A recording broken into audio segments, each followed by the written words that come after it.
Braking pager விஷயத்தில் அதிரடி திருப்பம். இஸ்ரேல் அமைச்சர் சூசகம் கதரும் எதிர்த்தரப்பு. உலகம் முழுவதும் தற்போது பேஜர் வெடிப்பு விஷயத்தை பேசிக் கொண்டிருக்க இதுவரை அதிகாரப்பூர்வமாக எதுவும் சொல்லாத இஸ்ரேல் சூசகமாக பேசிய தகவல் தற்போது உலக நாடுகளை ஆச்சரியமடைய செய்திருக்கிறது.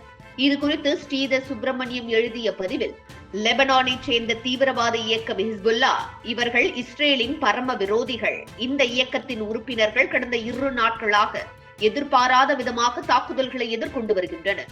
மொபைல் போன்களை ஊடுருவி உள்ளே புகுந்து தகவல்களை அபேஸ் பண்ணுவதில் இஸ்ரேல் திறன்மிக்கது என்பதால் ஹிஸ்புல்லா உறுப்பினர்கள் அனைவரையும் போன் வைத்துக் கொள்ளாமல் பேஜர் வைத்துக் கொள்ள சொல்லி தலைமை அறிவுறுத்தியிருந்தது. இந்த கருவி நினைவிருக்கிறதா? 90களின் இறுதியில் ஒரு சொற்ப காலம் மட்டுமே வழக்கில் இருந்து மொபைல் வந்ததும் காணாமல் போன கருவி இது. வழக்கமாக இடுப்பில் பேண்ட் லூப்பில் மாட்டிக்கொள்வார்கள் அல்லது பேண்ட் பாக்கெட்டில் வைத்துக் கொள்வார்கள். இப்படி இஸ்ரேலை டபாய்க்க வாங்கிய பேஜர் கருவிகள் அனைத்தும் ஒரே நேரத்தில் சூடாகி விடுத்திருக்கின்றன. டஜனுக்கும் மேற்பட்டவர்கள் இறந்து போயிருக்கின்றனர். 2800க்கும் மேற்பட்டவர்கள் படுகாயமடைந்திருக்கின்றனர். லெபனான் மருத்துவமனைகள் நிரம்பி வழிந்து கொண்டிருக்கின்றன. பேஜர்கள் பயனற்று போனதில் சுமார் 500 பேர் வாக்கி டாக்கிகளுக்கு மாறி இருந்திருக்கிறார்கள். ஆனால் அடுத்த 24 மணி நேரத்தில் அந்த வாக்கி டாக்கிகளும் ஒன்றிணைந்து விடுத்திருக்கின்றன. 15 பேர் இறப்பு, 450க்கும் மேற்பட்டவர்கள் படுகாயமடைந்துள்ளனர். சில சூரிய மின்சார கருவிகளும் கூட விடுத்திருக்கின்றன. இந்த சம்பவங்களுக்கு பின் இஸ்ரேல் ராணுவம் தான் இருக்கிறது என்று லெபனான் குற்றம் சாட்டுகிறது. இஸ்ரேல் இது குறித்து வெளிப்படையாக எதுவும் சொல்லவில்லை என்றாலும் இஸ்ரேலின் பாதுகாப்பு அமைச்சர் யோவ் காலன் கொஞ்சம் சூசகமாக பேசியிருக்கிறார். போர் வீரர்களிடம் நேற்று அவர் ஆற்றிய உரையில், போர் மேகங்கள் மேற்கிலிருந்து வடக்கு பக்கமாக பயணித்துள்ளன என்று பேசியிருக்கிறார். போர்கள் புரியும் அணுகுமுறையுமே கூட மாறி இருக்கிறது.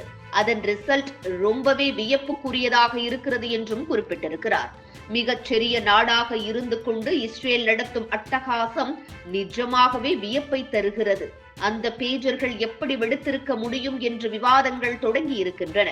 சீனாவில் தயாரிக்கப்பட்ட பேஜர் கருவிகளுக்கு ஹங்கேரியில் இருந்தும் கொஞ்சம் உதிரி பாகங்கள் வந்திருக்கின்றன. இந்த பாகங்களின் சப்ளையில் இஸ்ரேல் உளவுத்துறை மொசாத் புகுந்து வெடிகளை உள்ளே பொருத்தி வைத்திருக்கலாம் என்று கணிக்கின்றார்கள். ஆனால் ரொம்பவே பழதான டெக்னாலஜியான வாக்கி டாக்கிக்குள் எப்படி அவர்களால் ஊடுருவ முடிந்தது என்று ஆராய்ச்சி இனிமேல் தான் துவங்கும். இன்னும் கொஞ்ச காலத்துக்கு ஹிஸ்புல்லா நிமிர முடியாது என்று தோன்றுகிறது. மிச்ச மீதி உள்ளவர்கள் ஒருங்கிணைந்தாலும் எந்த மாதிரியான தகவல் பரிமாற்றத்தை மேற்கொள்வார்கள் என்று தெரியவில்லை. ஹிஸ்புல்லா உறுப்பினர்கள் புறாக்காலில் செய்தியை கட்டி முடித்து போடும் மீன்கள் உலாவர துவங்கிவிட்டன. இஸ்ரேலின் எதிரிகள் பேஜர் வாக்கி டாக்கி என்று தற்போதுதான் 20ஆம் நூற்றாண்டுக்கு அப்டேட் ஆகிக் கொண்டிருக்கிறார்கள். ஆனால் இஸ்ரேலோ 23ஆம் நூற்றாண்டு தொழில்நுட்பங்களை கட்டவிழ்த்து விட்டுக் கொண்டிருக்கிறது என குறிப்பிட்டிருக்கிறார். இதுபோன்று முக்கிய நிகழ்வுகள், அரசியல் தகவல்களை ஆழமாகவும் மாறுபட்ட கோணத்திலும் அறிந்து கொள்ள மறக்காமல் உங்கள் IND தமிழ் 24x7 பக்கத்தை பின்பற்றிக் கொள்ளவும்.